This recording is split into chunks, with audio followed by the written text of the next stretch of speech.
నమస్కారం. నేను మీ doctor yes Lokesh Babu, కృషి విజ్ఞాన కేంద్రం నెల్లూరులో విస్తరణ విభాగ శాస్త్రవేత్తగా పనిచేస్తున్నాను. ఈ మధ్య మేము ఇప్పుడు వచ్చేసి మనకు కుంకాల శ్రీహరి అన్న గారు వాళ్ళతో మనం ఈ బయో ఫర్టిలైజర్, ఈ ద్రవరూప జీవన ఎరువుల్ని వాడించడం జరిగింది. సో ఒక్కసారి వాళ్ళ అనుభవాన్ని మనం తెలుసుకుందాము. సార్ నమస్కారం. సార్ మేము ఫస్ట్ 2 సార్లు కృషి విజ్ఞాన మీటింగ్ పిలిచారు. వాళ్ళు చెప్పింది విన్న తర్వాత మేము బయో ఫెర్టిలైజర్ అప్లై చేసి తర్వాత కొన్ని పిండిలు రసాయనాలు తగ్గించిన తర్వాత కూడా కొంచెం బాగా వచ్చింది. మీకు అసలు ఈ వాడాలని, ఈ ద్రవరూప జీవన ఎరువులు వాడాలని మీకు ఎలా అనిపించింది, ఎందుకు అనిపించింది? భూమి దెబ్బతినకుండా ఉండేదానికి వాడాలి, ఈ ఎరువులన్నీ తగ్గించాలనేటువంటి ఉద్దేశంతో ఈ బయో ఫర్టిలైజర్స్ వాడాలి. సరే, ఇప్పుడు ఎరువులు తగ్గించేది అంటున్నారు కదా, మరి ఇంతకు ముందు ఇది పరిచయం లేనప్పుడు మీరు ఎరువులు ఎంతెంత మోతాదులో వాడేవాళ్ళు? సార్, ఒక బస్తా ఎకరాకి నా డిఐపి అయితేనే 20-20 అయితేనే ఎకరాకు 3 బస్తాలు వేసేవాళ్ళు. 4 బస్తాలు యూరియా, ఒక 1/2 బస్తా పొటాష్ వేసేవాళ్ళు. ఇప్పుడు మేము ఒక బస్తా డిఐపి. అది ఎప్పుడు వేస్తున్నారు? దుక్కిలో వేసాం. ఇంతకు ముందు పైపాటుగా వేసేవాళ్ళం, దుక్కులో కూడా వేసుకున్నారు. Okay sir. ఇప్పుడు ఏం చేసామంటే ఫస్ట్ స్టార్టింగ్ దుక్కిలో వేసింది డిఐపి బస్తాను, పొటాషు, యూరియా కొద్దిగా వేసాం.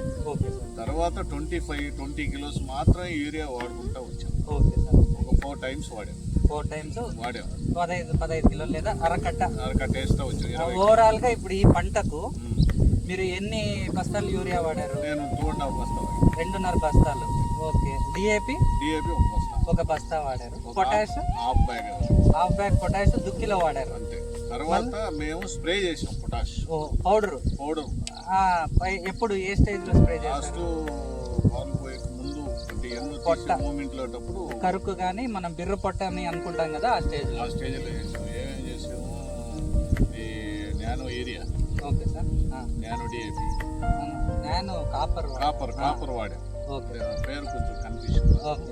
ఇవన్నీ వాడిన తర్వాత ఇది సాటిస్ఫై అయ్యి చాలు, ఇంక ఎక్కువ ఎరువులు వాడకూడదు అనేది ఒక నిర్ణయానికి వచ్చి ఈ డాక్టర్ లోకేష్ బాబుతో మేము కన్సల్ట్ అయిన తర్వాత ఆయన చెప్పిన గైడెన్స్ లో మేము ప్రొసీడ్ అయ్యాం. ఇప్పుడు సార్, ఇప్పటికి బయో ఫెర్టిలైజర్స్ వాడిన తర్వాత మీకు వచ్చిన డిఫరెన్స్ ఏదైనా తెలిసిందా పంటలో?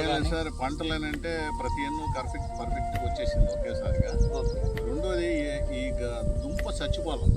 ఓకే సార్, దుంప చనిపోవాలి. ఎందువల్ల చనిపోతే బయో ఫెర్టిలైజర్స్ ఇచ్చిన తర్వాత ఆఫ్టర్ 1 అవర్ నారు పీకి ఒక గుంటలాగా పెట్టి ఈ బయో ఫెర్టిలైజర్ అప్లై చేసి తర్వాత మేము నారేస్తాం. అంటే మీరు వేరు ముంచే పద్ధతి అంటే నారు యొక్క వేర్లు ఆ కట్టల్లో కట్టేసి దాంట్లో పెట్టిన తర్వాత అప్పుడు మీరు నారే తీసుకున్నారు, ప్లాంటేషన్ వేయించాం. ఓకే. కానీ అంత వర్షం వచ్చినా ఏం పెద్ద ఇబ్బంది కలగలమా? ఓహో, అప్పుడు మీకు తుఫాను కూడా వచ్చిందన్నమాట. నారే తీసిన తర్వాత వచ్చిందా? అప్పుడు మళ్ళీ ఎలాగో మీరు ఎరువులు వేయలేకపోయారు. మామూలు పరిస్థితిలోనే వాడాం. Okay sir. అంతకన్నా ఎక్కువ ఏమి వాళ్ళ ఈ సంవత్సరం చాలా వరకు ఖర్చు తగ్గించాము. ఓకే. పోతే మాకైతే హ్యాపీగానే ఉంది. ఎక్కువ ఎరువులు ఖర్చు తగ్గించుకోవడానికి మాత్రం ఈ ఖర్చు అంటే మీకు ఎకరా మీద 7,000 ఎంత మిగిలిచ్చారు సార్?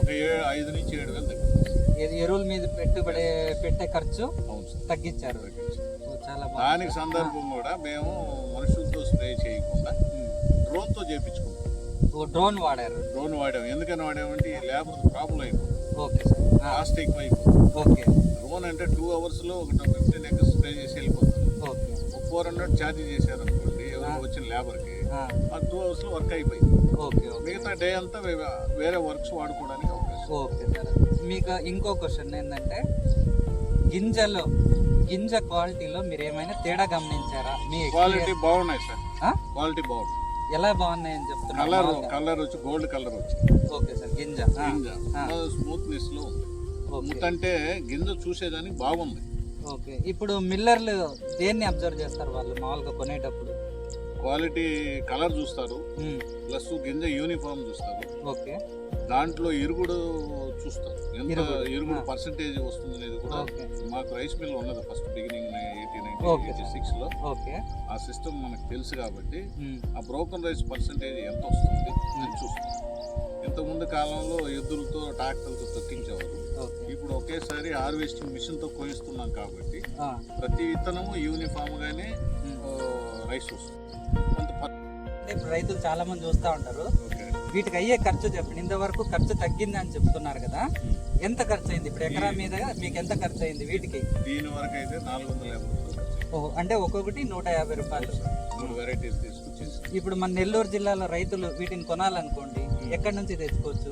మేము ఇక్కడ కృషి విజ్ఞాన కేంద్రంలో తెప్పించాము. ఇక్కడ కృషి విజ్ఞాన కేంద్రం నెల్లూరు. ఓకే. మేము వచ్చేసి ఇది తెప్పించింది ఎక్కడి నుంచి అంటే ప్రాంతీయ వ్యవసాయ పరిశోధన స్థానం తిరుపతి, ఆర్ఆర్ఎస్ తిరుపతిలో అక్కడ తయారు చేసే ఇది ఉంది యూనిట్. అక్కడ మేము తెప్పించి మేము రైతులు ఎవరైతే అడుగుతున్నారో వాళ్ళకి ఇది అందజేయడం కూడా జరుగుతా ఉంది. మాకు ఇచ్చారు సార్, మేము అడిగాము ఇచ్చారు. Okay sir. ఇచ్చిన తర్వాత వేసాము. ఓకే. తర్వాత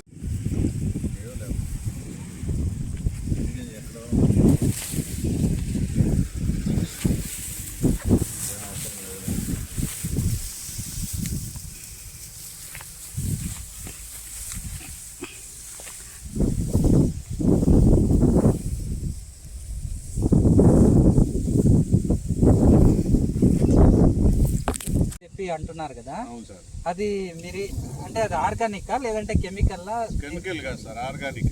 ఆర్గానికా? సీసైడ్ మేము 2 years యూజ్ చేస్తాను, బాగా వచ్చిందని నేను కంటిన్యూ చేసాను. అంటే పిలకలు పెరుగుతున్నాయి. పిలకలు పెరుగుతుంది. మీరు ఎక్కడి నుంచి తెచ్చుకుంటున్నారు? మేము సాగరిక ఇఫ్కో దగ్గర నుంచి. ఇఫ్కో వాళ్ళ దగ్గర నుంచి మీరు సాగరిక అంటే మంచి రిజల్ట్ ఉంది. ఉంది సార్. ఓకే. అయితే ఈ వేరే రైతులు కూడా అది వాడుకోవచ్చు గంట కట్టడానికి. వాడుకోవచ్చు. ఓకే. నాకు కూడా తెలిసిన వాళ్ళకి నేను చెప్తున్నాను. Okay sir. తెచ్చేసుకో. వాళ్ళ అనుభవం ఎలా ఉంది? సాగరిక వాళ్ళు తీసుకుపోయిన వాళ్ళు ఉన్నారు, ఇంకా నేను వాళ్ళ తర్వాత అబ్జర్వ్ చేయలేదు. Okay sir. ఓకే. ఒక 2-3 అయితే బాగుంది అన్నారు. ఓకే. Okay sir. అన్నీ నేను ఫీడ్బ్యాక్ తీసుకోవాలి. Okay sir. అయితే ఇప్పుడు మొత్తానికి మీరు బయో ఫెర్టిలైజర్స్ వాడారు, ఖర్చులు తగ్గించామని చెప్పి అంటున్నారు. మరి మీ అనుభవంతో రైతులకు ఒక సందేశం ఏమి వాడుకోవచ్చు. అది వాడినందువల్ల పైరు బాగా వస్తుంది, భూమి బాగుంటుంది, భూమిలో ఉన్నటువంటి శక్తిని ఇది తీసుకొని ఇస్తుంది పిలకలకి అన్నిటికీ. ఓకే. కానీ వరి కొన్ని ఆటోమేటిక్ కొన్ని దగ్గర చచ్చిపోకుండా కొన్ని యూనిఫామ్ గా వస్తుంది. Okay sir. ఏరు బాగా అంటే మీరు చెప్పే ఉద్దేశం ఏంటంటే మన భూమిని మనమే కాపాడుకోవాలి.